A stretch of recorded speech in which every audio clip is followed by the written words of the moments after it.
slipping a bit. She didn't want to go into drive or reverse just then, so I just need to figure that out. So you might remember I made a cross member under here, and for the longest time it had 4 bolts in it, and it still does have 4 bolts, but it also had an additional 8 which I put in just this afternoon. Did a nice long test drive, well, wanted to do a nice long test drive. That went really, really badly.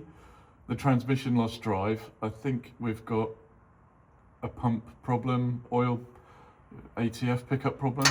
So here I am at probably 8 o'clock on Sunday night, about to take the transmission apart to see if I need a new one or not. So it's all good, isn't it? I wish it was like generated drama for the video, but it isn't. I just wanted to go home and drink wine. Instead I'm here whining.